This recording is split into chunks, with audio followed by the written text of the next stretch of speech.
The morning light struck the worn stones as the team arrived at the site, a complex of ruins hidden amongst mountains that seemed to swallow the sound. The air was heavy, saturated with a metallic smell that clung to the tongue. Dr. Alaire Mendez, the lead archaeologist, noticed an unusual detail as soon as she stepped onto the perimeter. Excavation tools tossed haphazardly, maps torn and scattered beneath a thin layer of sand, as if the workers had fled from something invisible.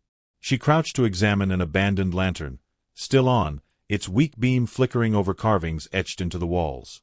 "This doesn't make sense," she murmured as her fingers brushed against a pile of open-field notebooks. The notes were frantic, written in a mixture of Portuguese, Latin, and something resembling Sumerian, but the following pages were blank, as if the author had been interrupted mid-thought. One of the students, a pale young man with thick glasses, called out her name from an adjacent chamber. His voice echoed distorted, as if the walls absorbed the vowels.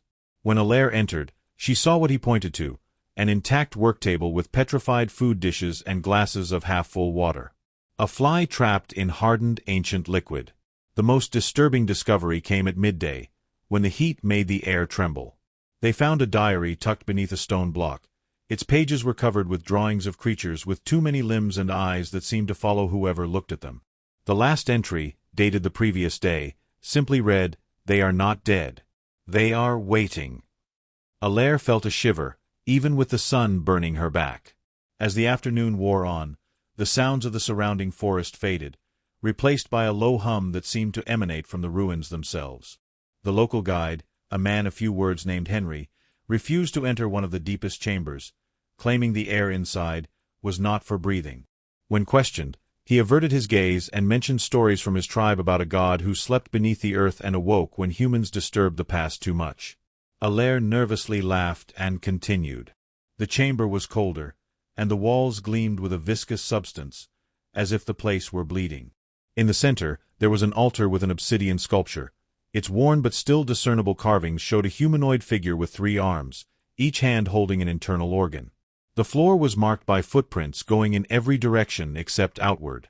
That night, as they set up camp, strange sounds began echoing from the ruins. It was like a distant choir, voices whispering in dissonant harmonies. Alaire tried to record the phenomenon, but the equipment only picked up static. One of the students, terrified, swore he had seen shadows moving between the columns, tall, slender figures that vanished when focused on. Henry, sitting on the edge of the group, chewed bitter herbs and repeated, "You should not have come." Near midnight, Alaire decided to explore alone. Her lantern trembled in her hand as she ventured into the inner chambers. In a smaller room, she found something that chilled her to the bone. Dozens of drawings on the walls made with the same phosphorescent pigment as the other areas, depicting human figures merging with the walls, their bodies transforming into stone. In the center, a pool of dark substance bubbled slowly, exhaling vapors that burned her eyes. She approached hypnotized, and then heard the voice, not with her ears, but inside her head, a cacophony of whispers in dead languages, all saying the same thing, "Complete the cycle." When she tried to retreat, her legs did not obey. The last thing she saw before fainting was her own hand involuntarily reaching towards the pool, her fingers touching the dark surface, which seemed alive. She awoke at dawn, lying at the entrance of the site, with Henry kneeling beside her, applying cool compresses to her forehead. The others were pale and avoided eye contact. No one could explain how she had ended up there. Days later, while analyzing the collected samples, Alaire noticed a molecular anomaly. One of the stones contained traces of human DNA, but with a different helical structure, as if it belonged to an organism that had not evolved on this planet. The security camera footage, installed to monitor the site, showed only static, except for a single frame captured at 3 o'clock in the morning, showing a dark figure with impossible proportions walking among the ruins. Henry disappeared that night, leaving behind his machete and a hastily scribbled note, "They are learning." Alaire never published the expedition's results. The samples were destroyed in a laboratory fire, and the site was sealed by the government under the claim of geological instability. Years later, on her deathbed, she whispered to the nurse, "Have you ever felt a strange presence within you, something that is not yours?" The nurse attributed it to delirium, but on the bedside table was a small vial of black liquid, stolen from that pool, and a yellow drawing depicting a 3-armed figure smiling. The team left at dawn, but the silence between them was heavy, as if they shared a secret they dared not name. Alaire kept her eyes fixed on the dirt road, trying not to think about the hidden vial in her backpack. The black liquid bubbled even inside the sealed container, and her skin itched where her fingers had touched the pool. Beside her, the student with thick glasses, Damien, murmured disconnected numbers, counting the days since they entered the site. 27, he repeated, though only 15 had passed. Henry was not on the truck. No one asked where he was. Days passed, and the first symptoms emerged during the analysis of the artifacts in the makeshift laboratory. Alaire noticed her fingernails growing in spirals, as if made of quartz.